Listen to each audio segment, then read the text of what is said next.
You're listening to Surviving Multiples with your host, Jordan Pettigrew. Hey everyone, thanks again for tuning in to another episode of Surviving Multiples. I'm so excited to have you here today, as this episode is one that I've really been looking forward to. This is the episode where I'm going to share some advice from some other multiple moms and kind of give you their take on some things that they wish they had known before having multiples, and some advice they have for what they think that you need or need to know whenever you are expecting twins or triplets. So I'm actually going to break this episode up into 2 episodes so that I can make sure that I am able to share all the information that I've gotten from everyone. And so if you have information you want to share and you listen to this episode, you can actually go through the Anchor platform and leave me a voice memo with your advice, and I would love to share that with our listeners. So again, if you have listened to this and you are a mom of multiples and you want to share, feel free to message me, or like I said, you can go to my Anchor page, which is linked with this episode, and you can leave me a voice recording, or you can message me on one of the social media platforms. Just however you listen to this episode, reach out to me and you can share that information. So before we get started, again, thanks for joining in. This is episode 5. So if you've not listened to our previous episodes, you can find one of those on Spotify, Anchor, YouTube, or I also link those on my social media pages. And please, again, just share this episode with your friends, with your family. That's, huge. Like it on the platforms. All those things help get us into the algorithm, and that way this can, just be spread and more people can hear the podcast. So again, I appreciate you for listening, and I'm excited to share everything that I have been, kind of working on with trying to get this episode together, and the great advice that people have shared with me. So first off, I'm going to share what the 2 questions were that I asked the people who I reached out to for advice with you. So the first question that I asked was, 1, what is some advice you have for someone who is expecting or just had twins? So, when you find out that news that you are having multiples, it's very overwhelming. And I shared my experience with you all about, finding out. And I think the best piece of advice that I had for that was, to find someone else who has been through this, who's walked in these shoes, to try to help you, kind of guide you. Obviously, the internet is a great resource, but if you really can find someone who you can talk to, you can ask questions to, that's the best thing to do. The second question that I asked was, what was their most loved or most used item that they had for their multiples, whether that be twins or triplets.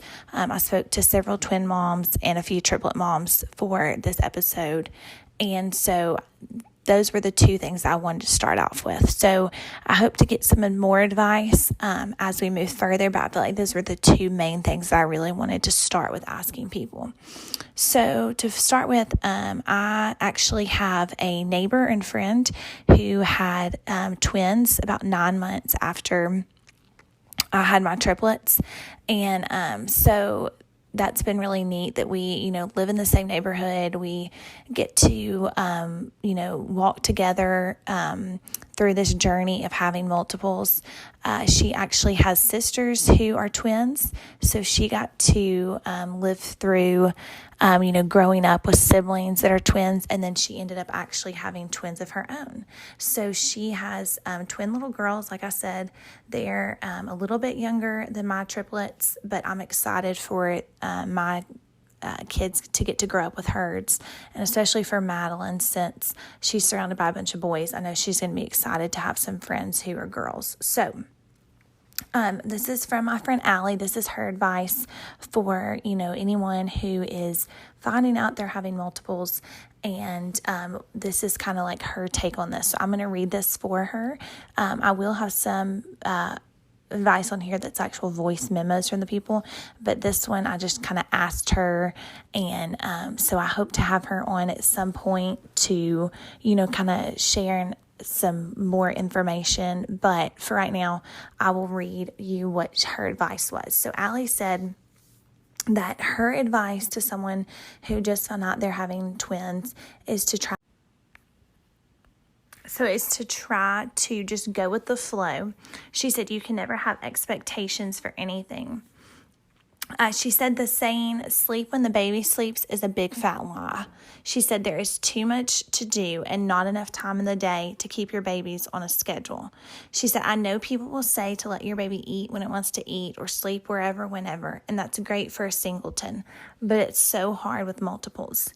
The best thing she said that she did was stay on the NICU schedule for feeding and sleeping, and I absolutely agree with that, because they really do, especially if you have your babies in the NICU, they have them on a very set schedule. And one blessing of the NICU is that they are used to sleeping with loud noises because there's alarms going off all the time. They're used to sleeping without a sound machine. They're used to sleeping with bright lights because the lights are always on in the NICU. So, you're going to have a baby that is really accustomed to sleeping through whatever. So I totally agree with her on that.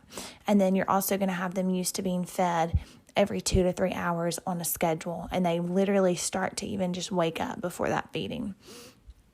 She said this all leads to her next part, which is controversial, but she said if one baby wakes up to eat, wake the other up to eat to keep them on the same schedule.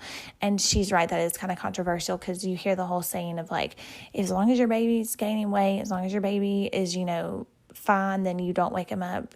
You don't ever wake up a sleeping baby. But again, she's right, with multiples, you've got to do everything at the same time. It's like an assembly line.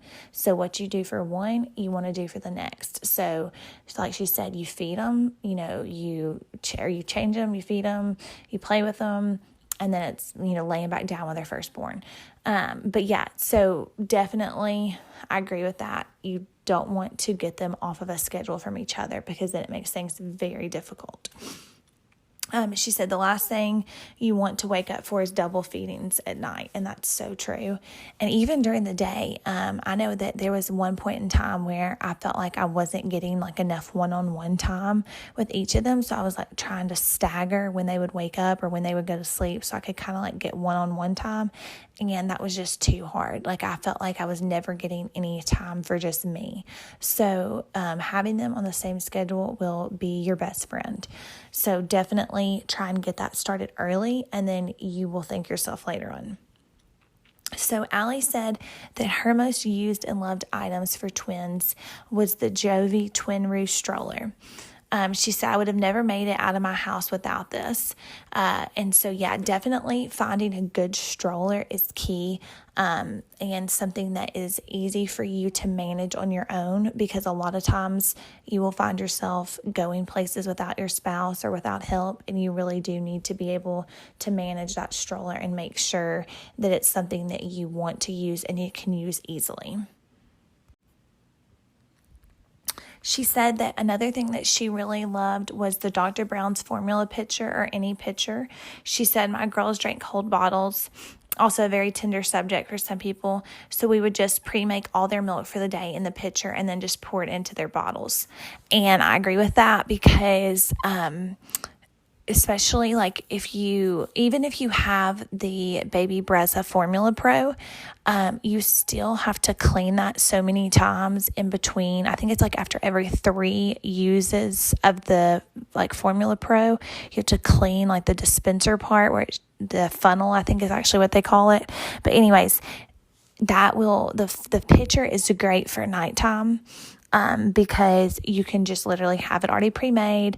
It has a way that you can the handle, it makes it so that you're able to like stir it up if it's been sitting. So that is a huge pro. And even if you're breastfeeding, a lot of people use what's called the pitcher method now, which is where you pour all your breast milk in a pitcher for the day, and then use that so that you don't have like the night milk, the morning milk, use it to combine all of your milk. And it's like if you look it up online, it's just called the pitcher milk method with breast milk. But so you can use the Dr. Brown's pitcher for breast milk. You can use it for formula. It's great. I had one even in addition to my baby Brezza, and I loved it. Our triplets also drank cold milk because I did not want to have to be in a situation where I needed bottles warmed up, and I was not somewhere that I had a bottle warmer. So I agree with her on that. She said that another thing that she loved was the Snuggle Me loungers. She said you have multiple babies and not enough arms, so a safe space to lay them is important. She said we had 2 we kept on our coffee table that we'd lay the girls in whenever we had to clean or cook anything. So we did not actually use the Snuggle Me brand or the Dogatide or all this. I know there's a lot of different ones, but we had the Boppy loungers. And then of course, right in the middle of me having the triplets, those got recalled. Thankfully, mine were, safe and never had any issue with those. But as soon as we saw the recall, we did what we were supposed to do, tore them up, blah, blah, got rid of them. But that was really challenging because that was something that we used a lot. The Snuggle Me loungers and the Dockatots, I've heard wonderful things about. I would double check on those that they have not been recalled. I've heard mine are not obviously in those anymore, so I didn't really look into it a ton, but I've heard that there were some similar ones that were recalled. So if you do get something like that, definitely, double check. It's important just to check recall lists, periodically as a parent. I'm always shocked at the stuff that I see that I'm like, oh my goodness, I had used that and now it's recalled. That's definitely a scary feeling, but definitely, staying up to date on that stuff is important. But I've heard great things about those, assuming they're not recalled. She said one other thing is that the Taking Care of Babies subscription. So that's like the 15th person I've heard say this. I've heard that it's awesome, the Taking Care of Babies. I've had several friends use it and swear by it. We did, oh my goodness, the name of the, we did Moms on Call. I read that book and tried to, mimic what they did, because actually Moms on Call was written by 2 nurses who actually had twins, but I tried to do that approach. But I've heard awesome things about the Taking Care of Babies subscription, and it's CARA for Cara. That's the woman's name. She said, my girls were sleeping 13 hours a night at 4 months old because of this program. Of course, after they were cleared by the pediatrician to drop their night feeding. So obviously you're not going to have your baby sleeping through the full night, especially with multiples, until they are cleared, to not be woken up for those night feedings, because with multiples, you will have to get them up to a certain weight, and they're not going to be at that weight as soon as a singleton would. So that was some great advice from Allie. I appreciate her for, giving that advice. And like I said, she is an awesome twin mom. She's got a lot of experience from having siblings that were twins, and she's just doing an awesome job. And I would love to talk to her at some point, because she also still works. So I would love to get that perspective and get some advice on that from Allie as well. So my next bit of advice came from some people in my triplet mom group who I reached out to see if they would mind sharing some information from the triplet mom perspective. And so I had several moms, respond back to me and give their advice. So I'd like to thank them, for taking the time to answer the questions, so that, we can have their invaluable advice that they have given us. So this next set of advice comes from a triplet mom. Her name's Jessica Spoons. And she said if she could go back, she says that she would only do pack and plays. She said they serve all the needs, and my son keeps getting his legs caught in his crib slats. which I totally agree. We, for a period of time, stopped using sleep sacks because I thought that they didn't need them anymore. And Brooks got his leg stuck in his crib slats really bad and actually had to use lotion to get his leg out. It was not a fun experience. We are actually back in sleep sacks now. Thankfully, they make them in 2T sizes because we sleep so much better at night with them, which their room, the triplets room, gets a lot colder. So I think that that is, part of the reason that they sleep better in the sleep sacks is because they throw blankets out if I try and give them a blanket because they got so used to having nothing in the crib. So the sleep sacks seem to work to keep them warm. But I agree with her on the crib slats. If you can find those mesh covers for cribs, I've heard those are beneficial, but those still kind of scared me a little bit, especially for when they're smaller.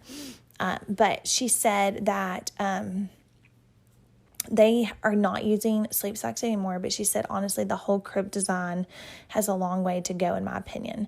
She said, don't spend a lot on a nursery and don't be afraid to be flexible to change something if what was originally expected is not working. And I agree with her on that because we've had to change up the room that the triplets are in probably 3 to 4 times just because I would realize that, okay, this is not safe, or maybe this is something they keep getting into, or I need to move this here, or I need to redo their closet, So definitely don't be afraid to move things around. You're going to have to be flexible. Things are going to change. Things are going to get messed up a lot more because there's 3 of them using it. All of those things I totally agree with.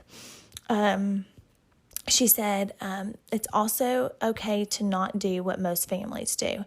And I love that piece of advice because you're going to realize that what works for someone else probably won't work for you on lots of situations, especially when you look at people who only have one, or even if they have multiple children, their children are not all at the same age.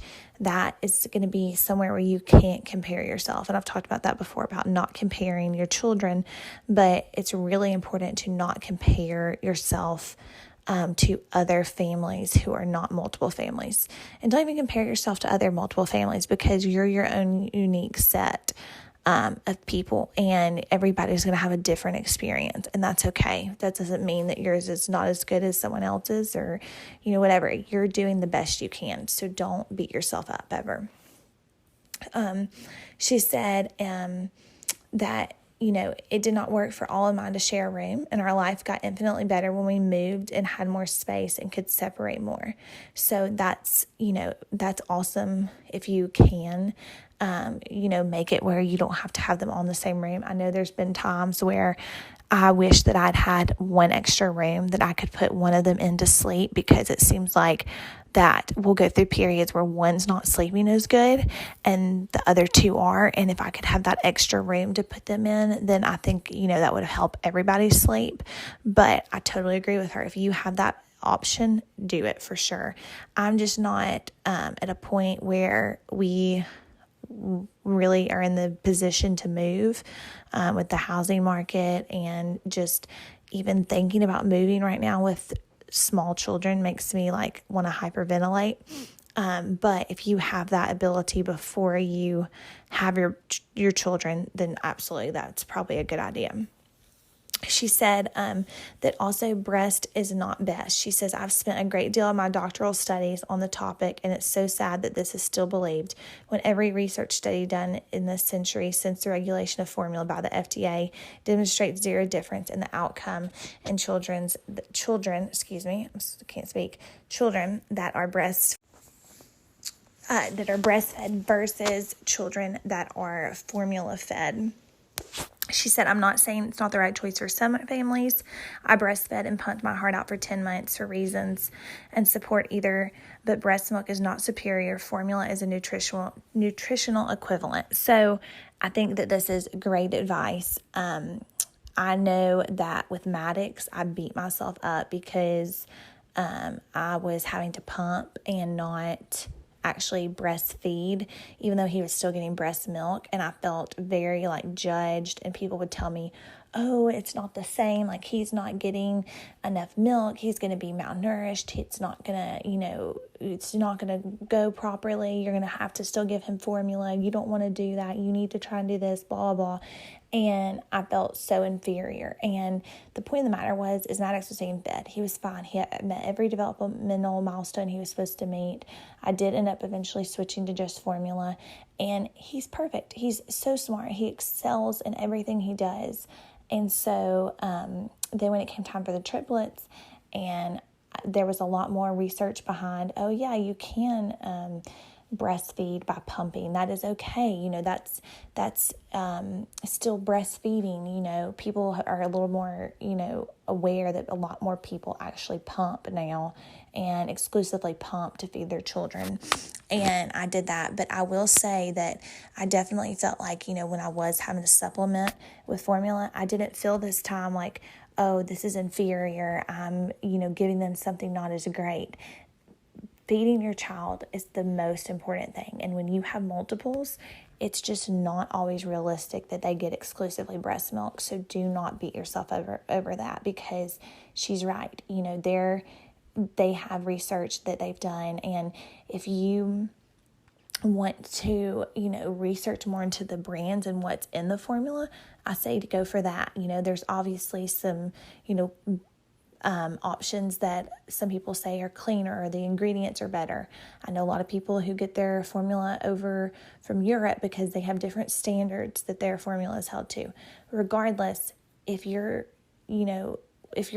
worrying about what you're feeding your child, or you're concerned, you obviously care and you're doing what's best for your baby. So don't beat yourself up. And I love that she has done her doctorate on this. Wow, what a wealth of knowledge she is. So I definitely want to talk to her some more. So thank you, Jessica, for all your advice. I really appreciate you.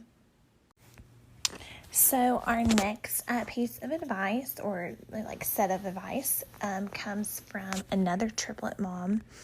And I'm hoping that I pronounce her name right, but it's Megan Vavadas. And I'm sorry, Megan, if I didn't pronounce your last name right. I apologize. But Megan is another triplet mom who was so sweet to share her advice with us and give us some tips. So for that first question about, what is your advice for someone who's just found out, that they're having multiples? And she said to not wait to prep the nursery, plan the baby shower, or take pregnancy photos. She said the first trimester is hard, but if I had it over to do, she said I would have done my best to make sure that all of these things were done between the 20 to 24 mark at the absolute latest. And I completely agree with this, because when you are having multiples, you don't know how long you're going to go.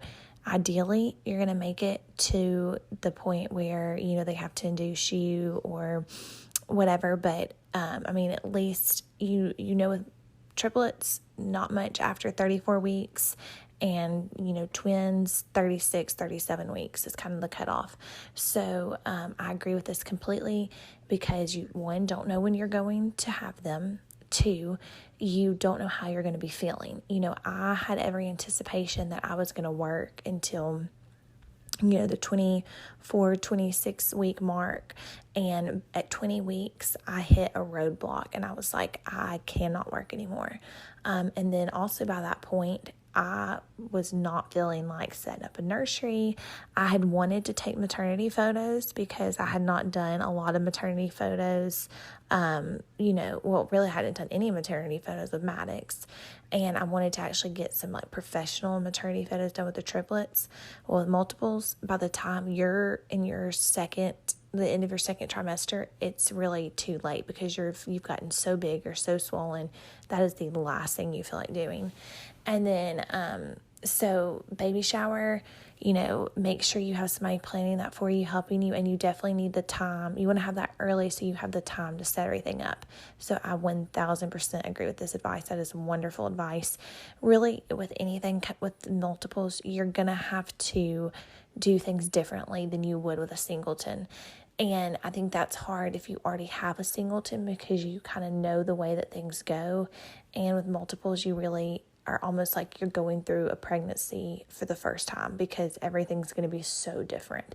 And even like with my friend Allie, who gave the advice earlier, she has only had a multiple pregnancy. Her twins are her only children right now. And so like I told her, I said, if you do have another baby and you just have one, it's going to be a very different experience from having the multiples. So just remember that as well. Next thing she said was talking about, what are some items that you would recommend? And she said that her most useful item were puppy pads on all changing surfaces. And I didn't even think about this. This is such a wonderful idea. And I may have to actually go get some of these because right now we have one of those peanut changing pads that you can wipe clean. But we had the same one for Maddox and for the triplets now. And it's really starting to show some wear. So that's a fabulous idea. She said that she saved herself so much cleanup, sanitizing, and laundry. She said they saved my life, changing babies in cars, at appointments, public restrooms, lining infant carriers to keep things clean from blowouts, and babies peeing on themselves, especially if you have boys, etc. She said, I can't tell you how many times I've thanked the heavens for puppy pads. And that's such a wonderful idea. And she said, going to add to that tip, she said, don't buy puppy pads from pet stores or even your large big box retailers. She said, I highly recommend checking your local discount store pet section like Ross, TJ Maxx, Marshalls. She said for prices that are pennies on the dollar in contrast. She said, I also use them for wiping up cleaning products because they don't saturate through, thus your hands stay dry and don't come in contact with harsh chemicals. This isn't something you care about until your hands are destroyed from washing and sanitizing a million times a day. And that is also so true. Your hands will be very, very, very dry after washing all the bottles and cleaning stuff so much, especially with preemies who have, compromised immune systems. You're constantly cleaning, especially once they get older and they get a sickness, it's going to go through your house times 3. So I 100% agree with this advice, and that is excellent advice. So thank you, Megan, for your advice and for sharing that with us. So our next bit of advice comes from another twin mom who also has twin girls. So Allie has twin girls, and then Bailey Suddeth is the next one who is going to be on here, and she also has twin girls, and she is a mom to her twin girls, and then she also has 2 boys who are older. So she is somebody who I really respect and admire, and she is just an awesome mom. She is an awesome boy mom, but she's been rocking the girl mom. I mean, her girls have the cutest clothes. Their hair's always done so cute. Like, I need some help from her with Madeline because Madeline's hair is just really starting to grow finally. It was very thin for a while. She didn't have a lot of hair. Carson actually had more hair than Madeline. And so now that she's kind of getting some hair, I'm going to need some help from Bailey with the hairstyles. So Bailey actually did some voice memos for us. So I'm super excited about that. So I'll have those start playing next with some advice from her. My advice that I would have is that I kept my twins on a schedule. So, like, if one of them was hungry, even if the other baby was asleep, I would wake the baby up. I would feed them both at the same time, and then I would check their diapers, change both of them. I just kept them on a routine and a schedule because I feel like that really helped with cutting down time in between feedings, and it made it more efficiently for us. That way, I could get a nap myself while they were sleeping because, I mean, you're so exhausted in the very beginning stages with them not sleeping well through the night and all of the things. And now that they're older, they're a year and a half, and I kind of have to do that randomly now, just whenever one of them has a dirty diaper or whatever. But I still kind of stick to that. Like, if one of them is doing something, I do that with the other one also because it really just helps. I don't know. I just treat them as one because, I mean, they have different personalities, but it's just easier to treat them, do everything. Another tip that is really great for any parent is our babies got kind of spoiled because, I mean, we have a big family, so everyone wanted to hold them, of course, and which is fine. But at nighttime, they wanted to be held, and I was just so exhausted and desperate for help. And so I reached out to my pediatrician, and she gave me this great advice that it was so amazing. So you take one of those sleep sacks, and then you take just like two blankets, and you roll them up and stuff them on both sides of the baby real snug inside of the sleep sack, and then Velcro it real tight, and it makes them feel like they're being held and cuddled. And also, like for twins, they can't roll over on top of one another when they start rolling and all of that. So it really was just a lifesaver to me, and something that, like, when I did it and they slept through the night that night, I felt so refreshed, and it was a great, helpful tip. So one more thing that was very helpful with the twins, or any kid in general, like if you have multiple kids, is organization, because you have so much stuff. And so, like, there's so many good things on Amazon that you can hang over closet doors to store, like, stuffed animals, to store their bows, to store their shoes, to store their diapers, whatever you want. That was so helpful for me, is just having a place to store stuff, because you just have so much when they're so little, and just a good storage area. My most used and loved items for my twins are a wagon, for sure. It is so much easier than a double stroller because it fits in places better, and they can kind of play in between each other. I throw toys in there, and so they can play, and or like lay down. If one of them falls asleep, you can, lay them down in it. It's just a lifesaver to have a wagon. I use that thing everywhere.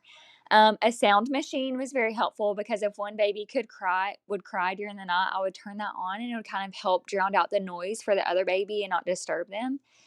And then, what was the other one?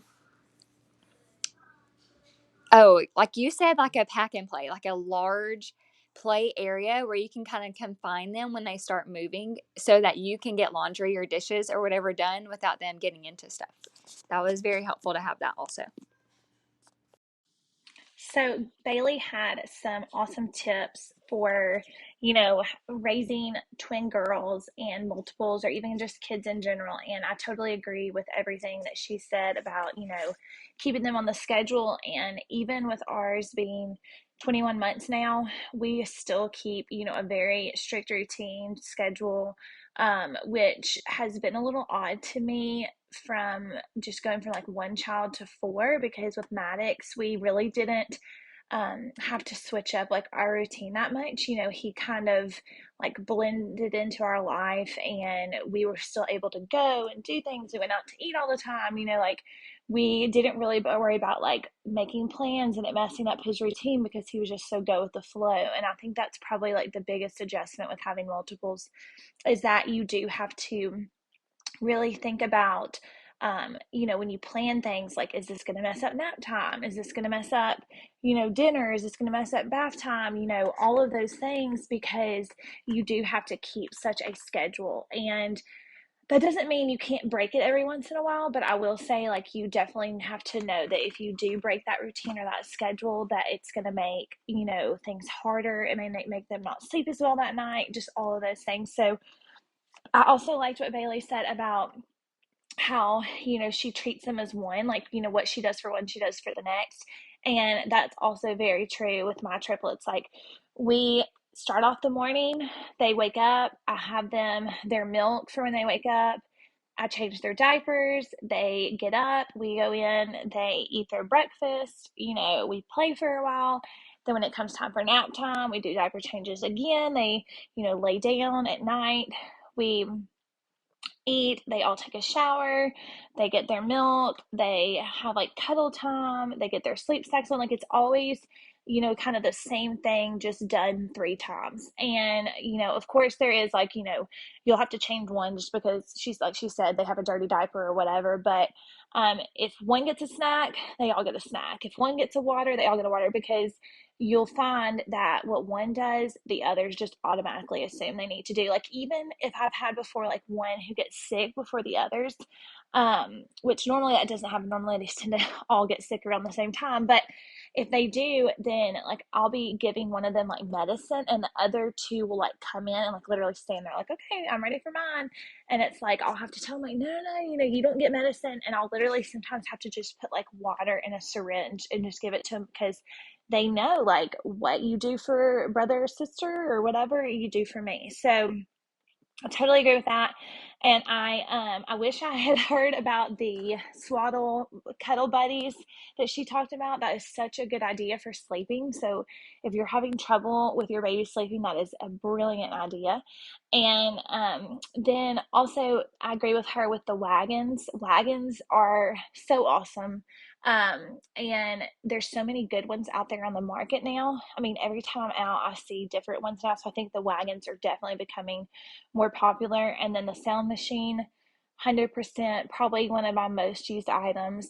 And then the big play area, the play pens and pack and plays, those are so important just because, especially when they all start moving, and as you're trying to baby proof, sometimes you don't realize that something's dangerous until you're in the middle of baby proofing.